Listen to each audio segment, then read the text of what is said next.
Assalamualaikum warahmatullahi wabarakatuh. Nama saya Rizka Dwi Mulyani, NIM 1986206075, Prodi Pendidikan Guru Sekolah Dasar. Mata kuliah Inovasi Pendidikan, dosen pengampu Bu Nurhas Winda MPD. Baiklah, di sini saya akan menjelaskan tentang strategi inovasi pendidikan.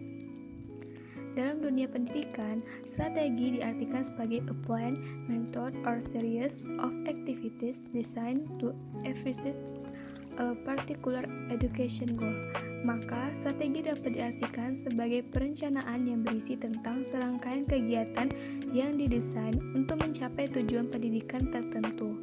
Sedangkan inovasi adalah pembaharuan dalam ide, gagasan, dan produk barang dalam kehidupan manusia untuk mencapai tujuan hidup yang lebih baik.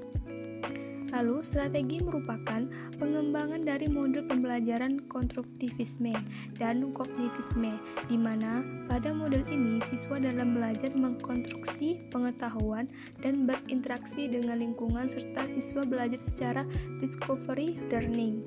Hanya mode pembelajaran konstruktivisme dan kognitisme bersifat umum, artinya penggunanya dapat dilakukan oleh guru apa saja.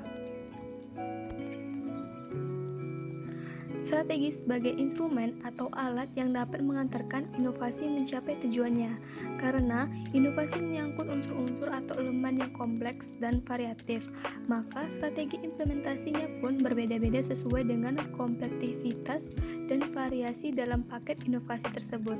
Karenanya, harusnya diakui bahwa pola strategi inovasi pendidikan memang sulit untuk diklasifikasikan. Dengan demikian, dapat disimpulkan bahwa strategi inovasi pendidikan adalah merupakan rancangan-rancangan perencanaan dalam pembaharuan pendidikan agar tujuan pendidikan dapat tercapai dengan maksimal. Kemudian, strategi inovasi pendidikan ada 8. Pertama, strategi fasilitatif. Kedua, strategi pendidikan. Ketiga, strategi bujukan. Keempat, strategi paksaan. Kelima, strategi empiris rasional. Kelima, strategi normatif reduktif. Keenam, strategi kebijakan administratif. Ketujuh, ada strategi gabungan politik administratif. Baiklah, di sini saya akan menjelaskan tentang strategi empiris rasional. Strategi empiris rasional ini adalah strategi bahwa manusia mampu memakai akalnya dan akan bertindak dengan cara-cara yang rasional. Strategi ini didasarkan suatu pandangan yang optimistik yang dapat ditemukan di seluruh dunia. Oleh karena itu, tugas inovasi yang utama adalah mendemonstrasikan pembaharuan tertentu melalui metode terbaik yang sahih atau valid akan lebih memungkinkan pengopsiannya bagi receiver. Strategi ini didasarkan atas suatu pandangan yang optimistis yang didapat ditemukan di seluruh dunia barat.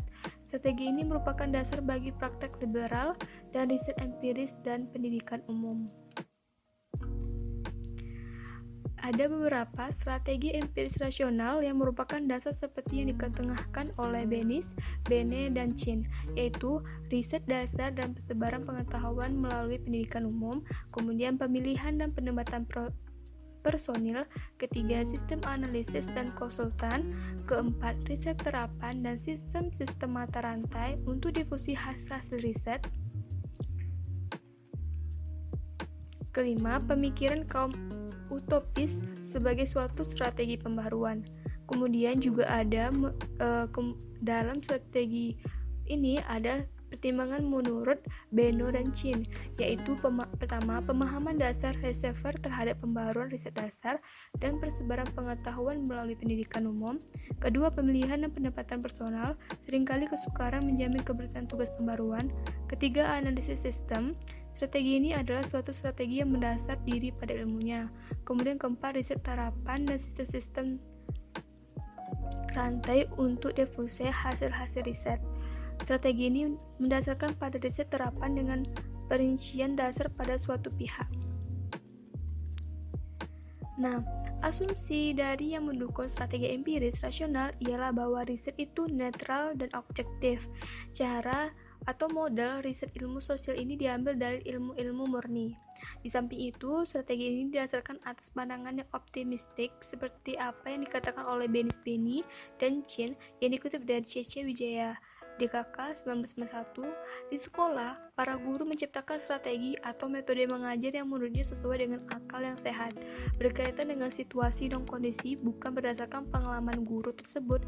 Di berbagai bidang, para pencipta inovasi melakukan perubahan dan inovasi untuk bidang yang ditekuninya, berdasarkan pemikiran, ide, dan pengalaman dalam bidangnya tersebut yang telah digeluti berbulan-bulan bahkan bertahun-tahun. Inovasi yang demikian memberikan dampak yang lebih baik daripada model inovasi yang pertama.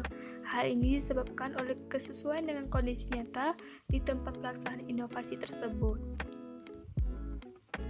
Kemudian ada petunjuk penerapan strategi inovasi pendidikan. Dalam buku yang ditulis oleh J. Lord Strom dan William Georges yang berjudul How to Your School 1978 diuraikan tentang petunjuk penerapan inovasi pada suatu sekolah. Petunjuk penerapan inovasi pada suatu sekolah dapat diuraikan sebagai berikut. Pertama, buatlah rumusan yang jelas tentang inovasi yang akan diterapkan. Kedua, gunakan metode atau cara yang memberi kesempatan untuk berpartisipasi secara aktif dalam usaha merubah pribadi maupun sekolah. Ketiga, gunakan berbagai macam alternatif pilihan option untuk mempermudah penerapan inovasi. Keempat, gunakan data atau informasi yang sudah ada untuk bahan pertimbangan dalam menyusun perencanaan dan penerapan inovasi. Kelima, gunakan tambahan data untuk mempermudah fasilitas terjadinya penerapan inovasi.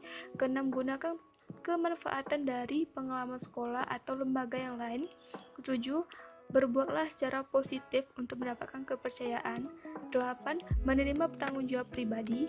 9. Usahakan adanya perorganisasian kegiatan yang memungkinkan terjadinya kepemimpinan yang efektif.